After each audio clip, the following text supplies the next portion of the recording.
yang mengakibatkan korban dari kalangan santri. Inilah yang menjadi keprihatinan kita semua sebagai pengasuh pesantren, sebagai ibu dari semua generasi yang ada di sini, Masya Allah.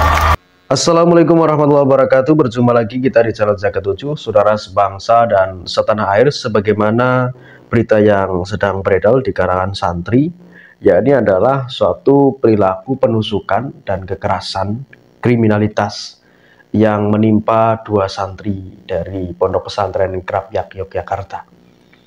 Nah, saudara sebangsa setanah air, pada Selasa 29 Oktober 2024, pelaku penusukan dua santri itu pun tertangkap oleh Mapolresta Jogja pada Selasa 29 Oktober 2024. Ya, saudara sebangsa tanah air, ini sempat viral ya beritanya dan juga menjadi suatu perbincangan.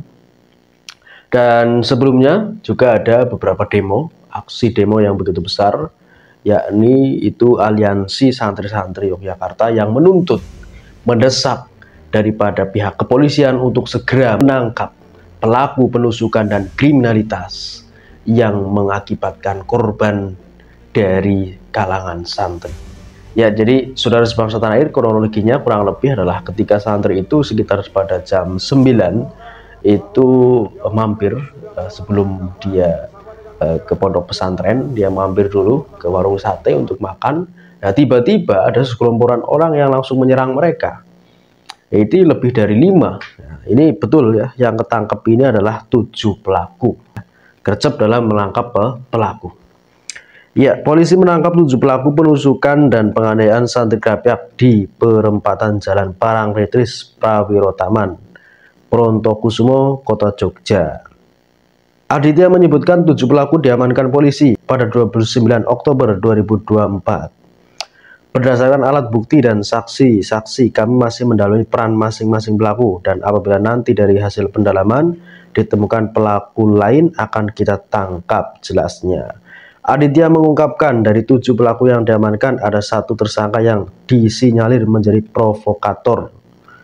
Ya, jadi ini disinyalir menjadi provokator penusukan dan juga menjadi provokator tindak kriminalitas pada malam itu, pada jam 9 malam ketika 2 santri dari Krapyak itu membeli sate, kurang lebih seperti itu.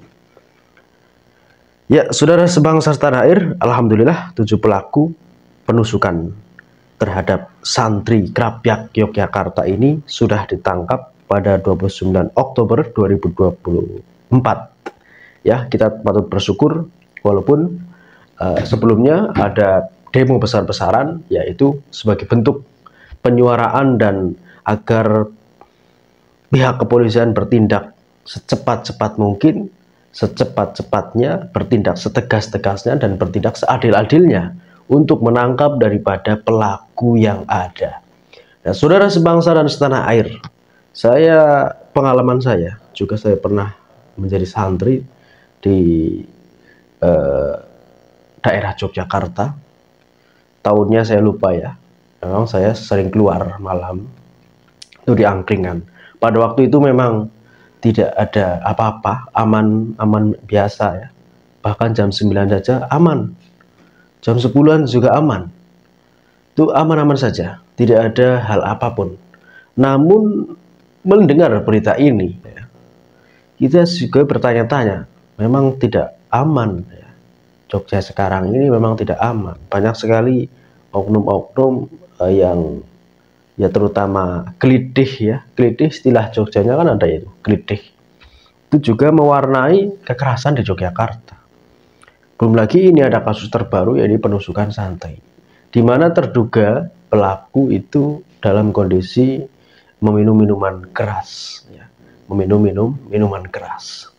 Dan saudara sebangsa setanah air yang dirahmati Allah Subhanahu wa Ta'ala, semoga ini menjadi suatu pelajaran bagi Mapolres agar untuk betul-betul mengamankan daerah Yogyakarta. Bukan hanya daerah Yogyakarta, tapi semua daerah-daerah yang ada di Indonesia, tidak hanya dari kalangan pesantren, tapi permukiman semua, agar terhindar dari mara bahaya dan pelaku tindak kejahatan apabila hari sudah malam. Itu paling rentan ya. Ketika hari sudah malam paling rentan itu tindak kriminal dan tindak kejahatan itu muncul.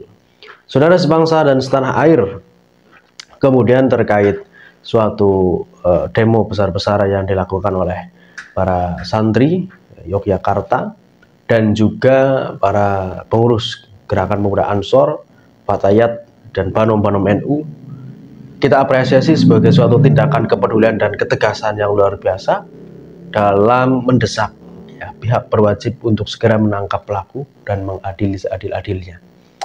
Nah, saudara sebangsa dan setanah air, ini ada suatu video di mana ini seorang nyai dari Pondok Pesantren Yogyakarta yang juga bersuara ketika adanya demo berlangsung. Mari kita cek dulu. Satu ketika seorang pemuda soleh ditangkap oleh seorang pelacur. Kemudian pelacur itu mengatakan bahwa kamu akan saya lepaskan, tapi pilih satu dari tiga pilihan ini. Yang pertama, silakan zinai saya. Yang kedua, bunuhlah saya. Dan yang ketiga, minumlah miras ini. Seolah-olah yang paling ringan adalah minum miras. Dan pemuda soleh tadi memilih minuman keras. Dan apa yang terjadi? Dengan memilih miras, ternyata menjadi mabuk dan dalam keadaan tidak sadar, dia menzinai pelacur tadi dan membunuhnya sekaligus. Bapak Kapolda yang saya muliakan, inilah yang menjadi keprihatinan kita semua sebagai pengasuh pesantren, sebagai ibu dari semua generasi yang ada di sini. Masya Allah, kami memohon perhatian panjenengan sebagai pelaku kebijakan. Ya, itu kurang lebih sambutan dari nyai. Ini kemungkinan nyai dari Pondok Pesantren Krapyak yang luar biasa mengawal santri-santrinya, juga berada dalam lingkungan aksi damai untuk menutup suatu tindakan keadilan.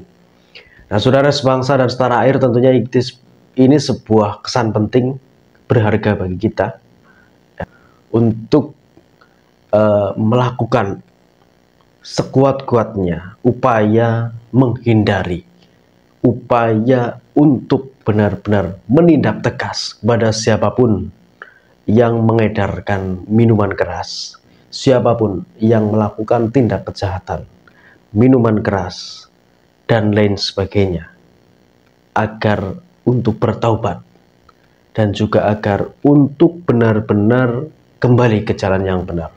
Karena miras itu adalah pintu paling utama dari tindakan kejahatan. Ketika sudah menenggak minuman keras, melakukan apalagi kejahatan yang lain, itu menjadi pintu masuk kejahatan. Naudzubillah, summa naudzubillah. Semoga kita terhindar dari minuman keras dan